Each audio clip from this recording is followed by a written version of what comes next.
Welcome to Morphanime. I am your host, Mr. Morphetto, your fan of more anime, and today I want to talk about the return to Sabaody arc of One Piece. That's correct. This arc in One Piece is the shortest one I've read so far, only 5 chapters, which makes it easy for me today. And it'll make this video a little shorter than usual, which is fine since my Marineford review was over an hour long, because it was jam-packed with stuff to talk about.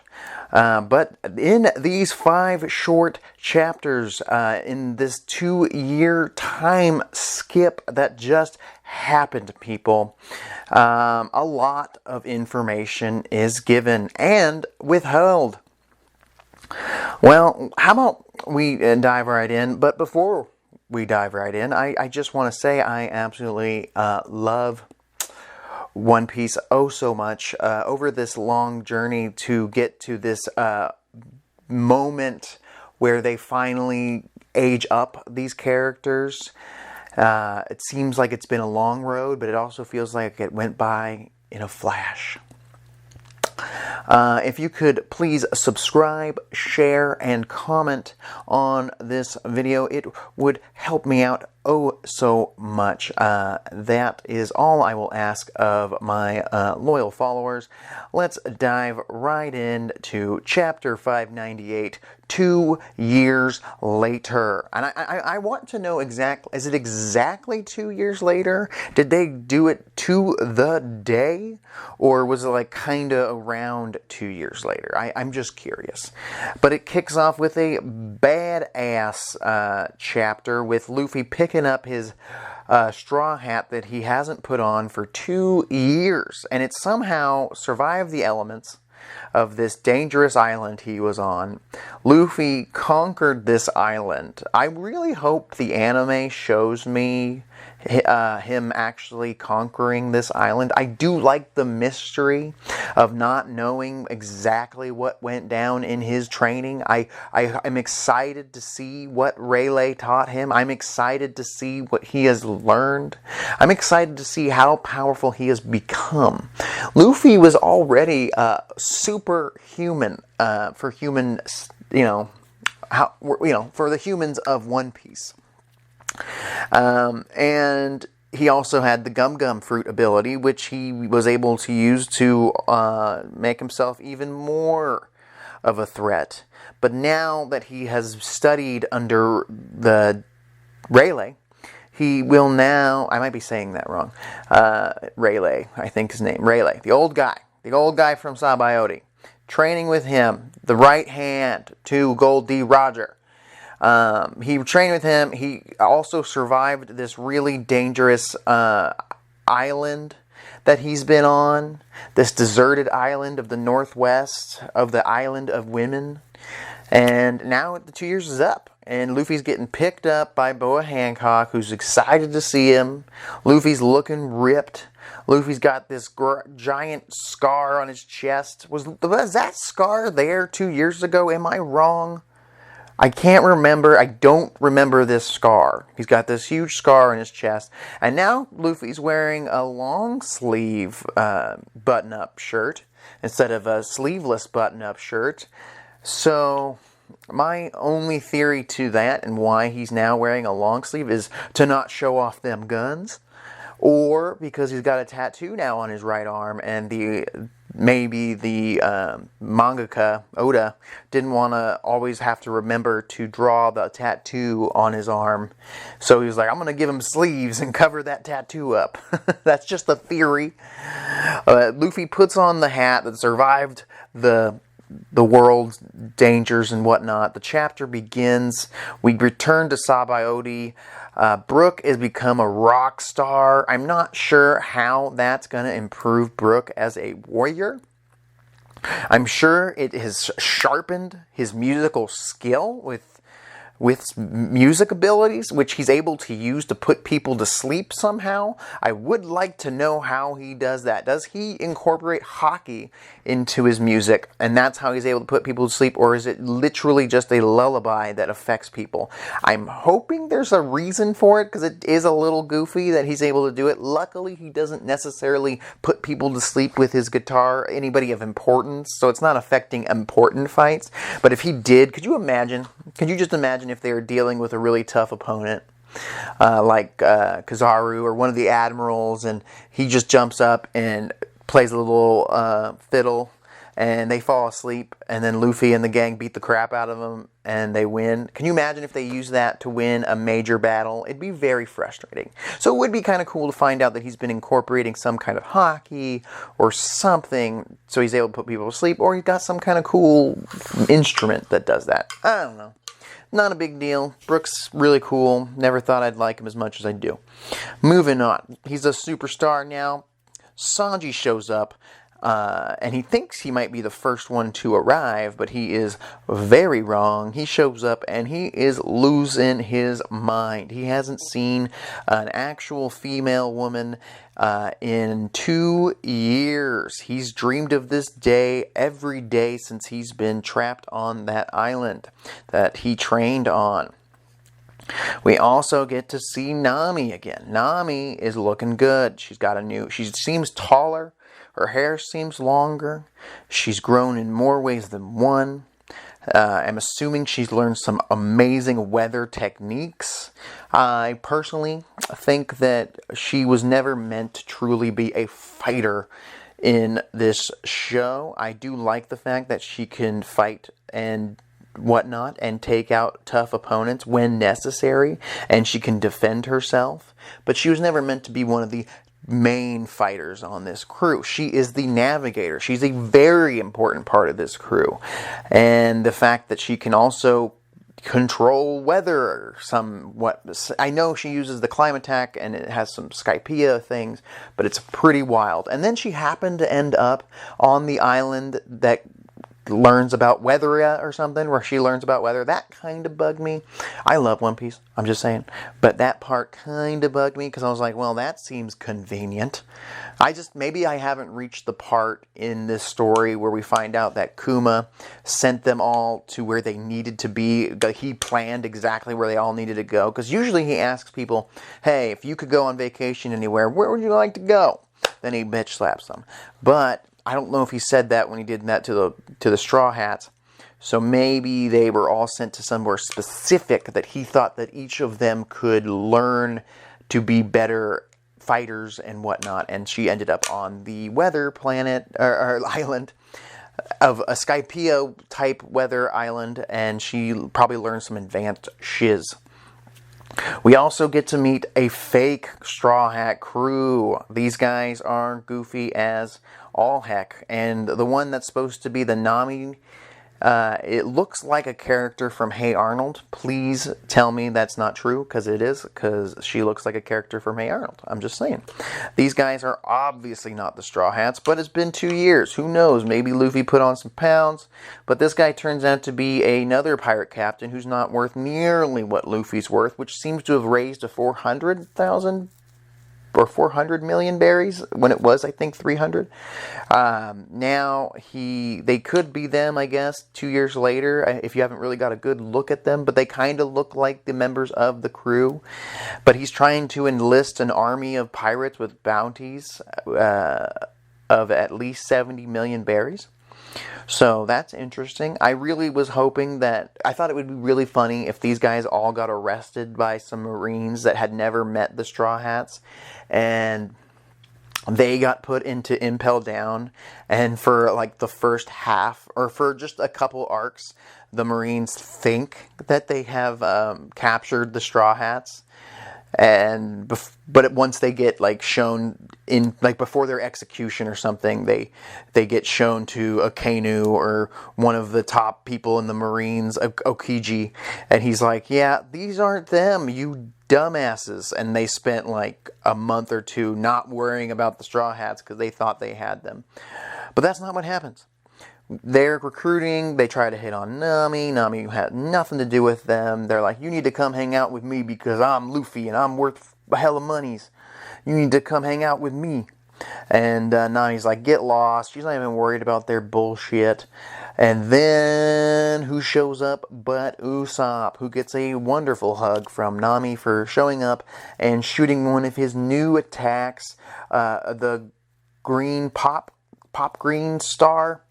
It is like a seed that grows like a Venus flytrap, giant Venus flytrap. So it's a pretty cool attack. I like that he's advancing his sniper abilities. He's now can use these plant shot, the green stars, because he's got his fire stars, sticky stars, plant stars. He's going nuts. I love Usopp, and I think that he has some of the best fights in the series. And Usopp is looking ripped now. He must have improved the most out of everybody on the crew. I'm just calling that here, possibly, because, you know, he was already not necessarily the strongest. Now, I would kind of want to see how he does in a one-on-one fight, you know, sniper versus sniper, or sniper versus swordsman. I think that'd be kind of fun to see. He might be more capable in hand-to-hand combat as well. I could see that. I wonder if we will see Sniper King make a return, or if maybe he's found a way to combine his two personas into one epic Usopp. Now, Nami and Usopp bounce. But before they even bounce, Nami hits them all with the climb attack shotgun thing that she's done before. It didn't look much different than her regular climb attack, but she shocked them all. We find out that Duval and his flying fish gang and Hachi have been protecting the Sunny for 2 years. That's some crazy shit.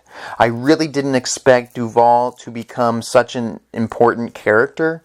I thought it was a gag. I really loved the gag. I laughed out loud when we saw Duval without his helmet and found out he looks like the shitty version of Sanji on the wanted poster. But him not only becoming handsome, Duval, and helping them save Cammy, and defending the Sunny for 2 years is insane to me. He got messed up. They all did. They got attacked on a weekly basis. And then Hachan, that boy, got injured again helping the Straw Hats. These guys, really nice. But they did save Camy's life, so it's kind of cool that they repaid their debt easily. I didn't, like I said, they take a character like Duval or Hachi, two characters you think that in a normal anime would never make a return into a series once they've been defeated by the good guys. But somehow Oda has found a way to take two rando villains that really weren't that big of a deal and reuse them in different parts of the story, and showing us that there are different people are not 100% evil or 100% good. They have different things that they do, and that's what Duval did and Hachi did. Two former villains turned good, helping them out, which is really cool. I think that's dope. We find out that Rayleigh actually left Luffy for the last 6 months, so Luffy had to train on his own for 6 months. I'm curious to why. I'm assuming Luffy progressed quickly. I'm assuming Luffy's going to have some kind of control of all 3 types of haki. I'm also interested if there's even more types of haki than the 3 that I've been explained. And I'm also predicting that Sanji and Zoro have learned some type of haki as well. Now, we also see Nico Robin, in her new look. She's looking good. Oh, I forgot to mention Sanji. Sanji basically looks the same, except his hair's parted the other way, and he's got a thicker facial hair thing going on. But he's still rocking the waiter suit, looking good. Sanji's one of my favorite characters in this series. I cannot wait to see him get a moment during this half of the Grand Line. It's going to be really cool to see Sanji and Zoro reunite officially in battle. We find out that Zoro actually got here first, and he went fishing. And like I said, Nico Robin's looking good in her new outfit. She's got some new shades. I actually was a little worried that they were going to mess up Nico Robin's look. She does look a little less I don't know. I think she had more of an edge before, but she still does have that edge. It just seems a little more lightened up with the flowers and stuff on her dress. But she's looking good, just like everybody else. Everybody's looking good in this series. But then we get to Chopper. Chopper not only looks younger or smaller than he did before, looks cuter than he did before, but his hat is ruined. His hat's like rounded now. He's got a new hat or a modified hat. He doesn't have the top hat anymore. Maybe it's just what I'm used to, but not a fan of this new hat. I'm telling you right now, the top hat was where it was. Because it didn't like represent his master dude, the Dr. Hiriko? Because he had a top hat? I don't know. It does throw me off. It's not like he was on like a snow place, so he switched to a snowy hat. I don't know. He gets fooled by the fake... Chopper and Luffy get fooled by the fake Straw Hat crew at some point during this arc, which is funny. I didn't expect Luffy to have recovered emotionally so much, so quickly, at least on the page. I know it's been 2 years, but I thought maybe he'd still be a little edgier. I knew he'd still have a happy-go-lucky persona, but maybe he'd still, have some darkness in him now that Ace is, gone. The worst day of his life happened in front of our eyes, the One Piece fans. And he doesn't talk about Ace's death or what happened at the war to his crew, which is fair. I mean, who does that? Who goes up to a friend that lost a family member and asks to talk about that? If Luffy wants to talk about his pain, then he will bring it up himself. But Luffy's usually a very optimistic fella. Him getting fooled by the fake group makes a lot of sense to me, and I think it's hilarious that he got fooled, that he thought that the fake Sanji and the fake Zoro were the actual Sanji and actual Zoro, because he's like, man, 2 years have not been kind to you guys. But the fact that Chopper, who has a really good sense of smell, got tricked by them oh so easily, but then realizes later that they weren't them because their smell was off, it did throw me off a bit. Kind of like when Piccolo got eliminated from the Tournament of Power by a tiny character that he should have been able to hear because he's got the greatest hearing of the Z-Fighters. Just an example. Either way, Luffy shows up trying to hide his image because he knows he's a famous fella. That's one thing I do love now. The first half of the Grand Line, the Straw Hats were brand new. They were rookies. They were greener than rookies. They looked kind of wimpy at first, and until they built their reputation. Now they have a reputation to uphold. They have huge bounties. They've messed up three major marine facilities: Enies Lobby, Marineford, Impel Down, all almost destroyed by Luffy and company. So their bounties are high now, and they are well known now. Luffy is probably in talks to be becoming something very special. I don't think the world thinks he's maybe they could think he's a Whitebeard level candidate, but I don't think so. Whitebeard was something special. I would say Blackbeard and maybe even Buggy the Clown could be considered new emperors of the sea, because Buggy the Clown was all over them cameras telling the whole world how awesome he was. So maybe he tricked them to thinking that he was the mastermind behind the attack of Marineford, possibly, at least in the people's eyes. I'm not sure. I am excited to see what happened to Buggy the Clown. We don't get to find out in these few chapters, which I didn't expect to at all. Luffy uses Haki to knock out all the members of the Straw Hat crew just with his presence.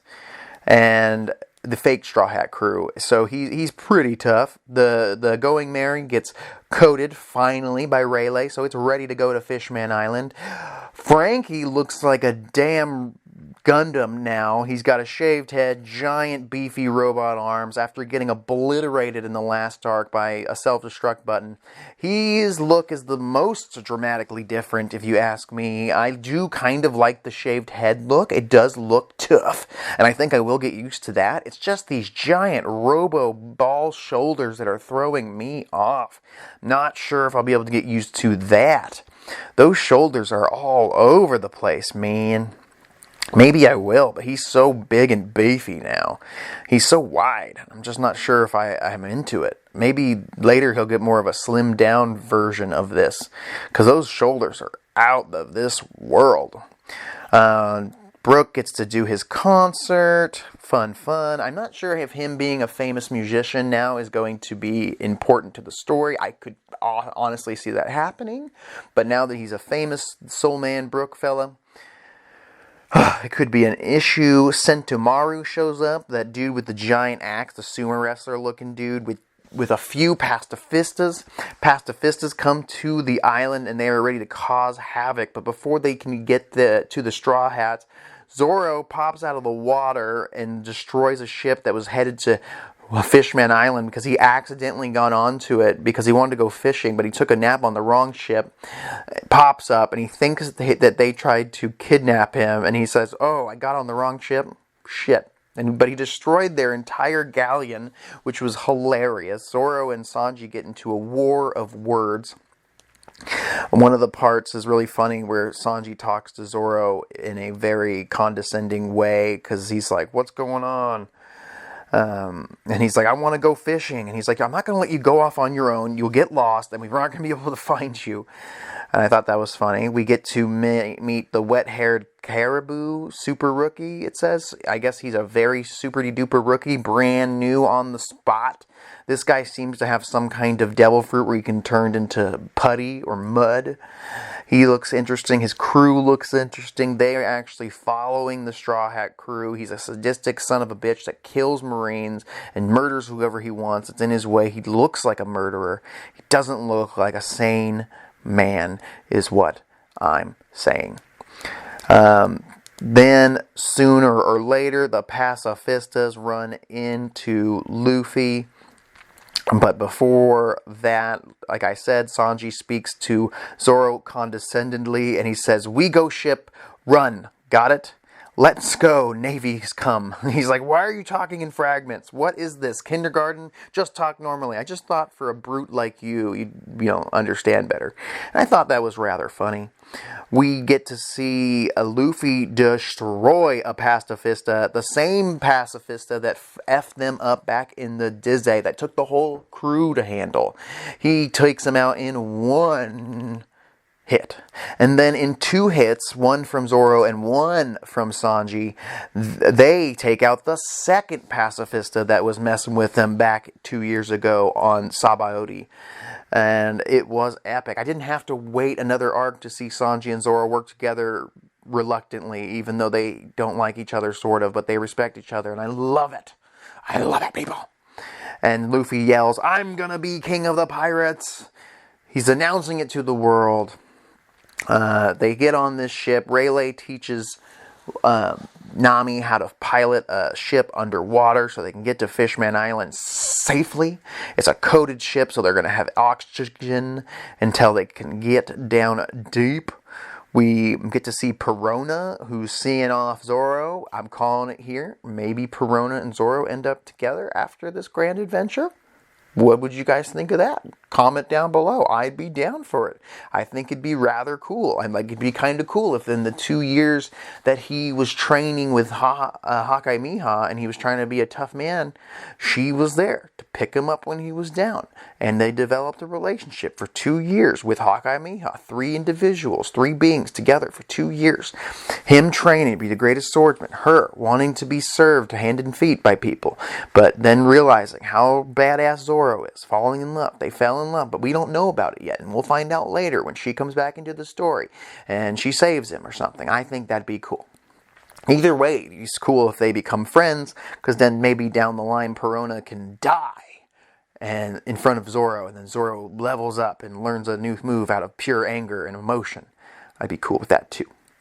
We get to see Nami and Sanji and Nico Robin get back together, and Sanji loses a lot of blood, and it's really funny at some point. I think there's I'm not sure if it's at the beginning of the next arc or at the end of this arc, but Sanji has to have like a blood bag given to him by Chopper because he's lost too much blood looking at real women for the first time, and Nico Robin and Nami are much older now as well, and they're looking good, so you can understand him, but Sanji's just a weirdo in that aspect.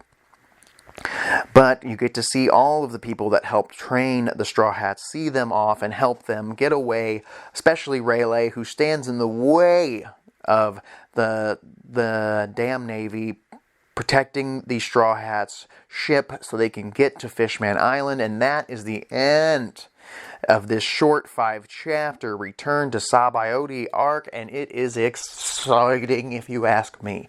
Like I said, my only complaints is I wish that the Navy accidentally captured the fake Straw Hat crew and put them into Impel Down, and maybe mistakenly thought they had them captured for a period of time until they made news again, so they'd keep the Navy off their back for a couple arcs, kind of, and it'll be kind of interesting in that aspect.